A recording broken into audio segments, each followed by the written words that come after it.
So I wanted to ask you, did your family, was it already a Baha'i family? Did you grow up in a Baha'i family? And also, what was your experience in becoming a Baha'i? What made you choose that path? Well, my mother was the first person to come into faith on her side of the family. My father as well was a Baha'i, and they both became Baha'is around 1940.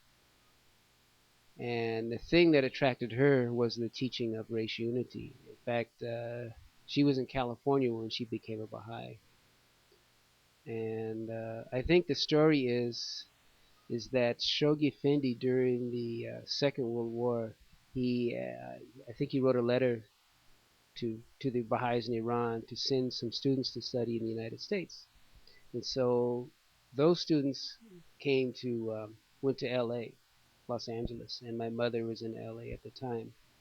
And I think she was working at the university, and she heard some people teasing this woman because she had a Persian boyfriend. Now, my mother, grew up in the South, and in the South you have this history where you had people of mixed white and black ancestry. And in fact, her mother was mixed with white. I don't think she knew who her father was, my grandmother's father. Uh, but my grandmother had a rough time in the South. This is kind of a long story, but anyway, to cut it short, um, she she had a rough time being of mixed race because she was part white and part black, and so she faced persecution. So that's kind of the background of my mother's feeling. So she always felt that that was the wrong way for people to treat her. So the idea of someone being teased for having a Persian boyfriend, she said, well, no, there's nothing wrong with that. And so she talked to this woman, and she found out that this woman was a Baha'i, and that this Persian boyfriend was one of the Persian students. So my mother got some books on the faith, and she read them and became a Baha'i. And in her family, my grandfather was Baptist, my grandmother was Methodist, and so they both ended up becoming Baha'is, and as well as her sister. So I have cousins who are Baha'is. So I'm basically third generation on my mother's side. Um, so I grew up in a Baha'i house.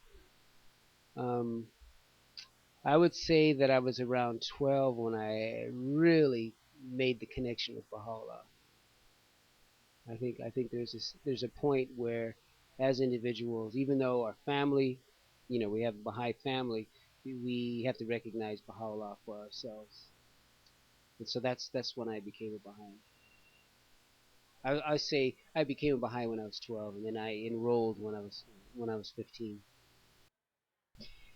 So if you could use in a few words, perhaps, to describe the connection that you made with Baha'u'llah and what that meant for you, maybe to benefit of some of the people listening, so that they can see if there's a way also for them to have that connection as I was actually trying to explain this to a friend of mine today who's a seeker, and I don't know if there's one single way that a person can recognize Baha'u'llah, because many people, I think, have a stage of resistance, but then that means that they're already going through the process of understanding of connecting with Baha'u'llah. Because I think my relationship with Baha'u'llah is, and this is just me, that my connection with Baha'u'llah is one, Baha'u'llah gives me laws and tells me how to live my life. It gives me guidance on how to look at life.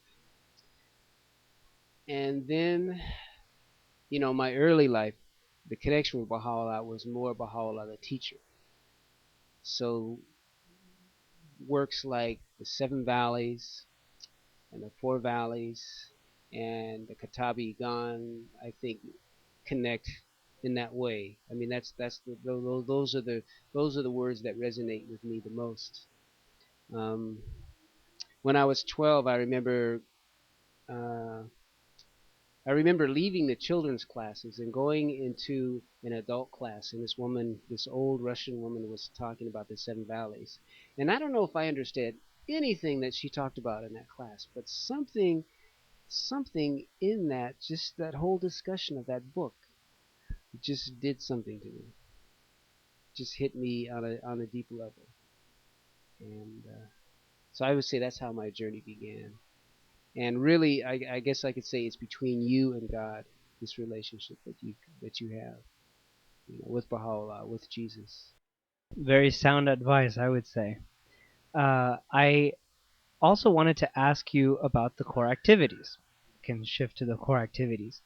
As we know, in the 5-year plan and in the 5-year plan before this, the Universal House of Justice has talked about these core activities that becomes part of the process of growth for a community. And it has to do with the building of resources and the building of skills. When we go through the sequence of institute courses, we find that at the end of Ruhi Book 7, there's a section about the arts. So, in your view, how can the arts serve to uplift the core activities, and in what capacity do you see the arts taking root in the future of?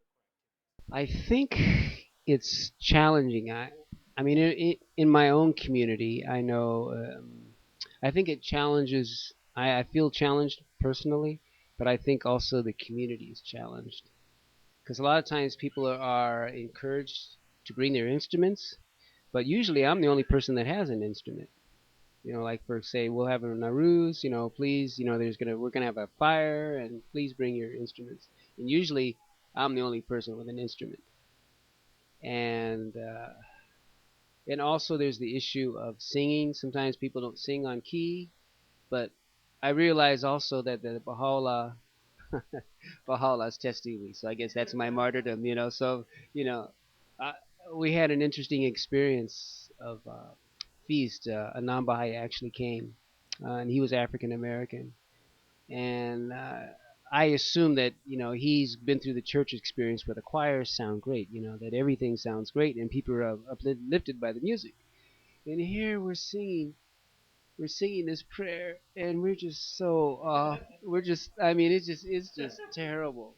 So but Kaveh kind of said something about that. That he said that maybe that's our martyrdom. That we have to go through this process. um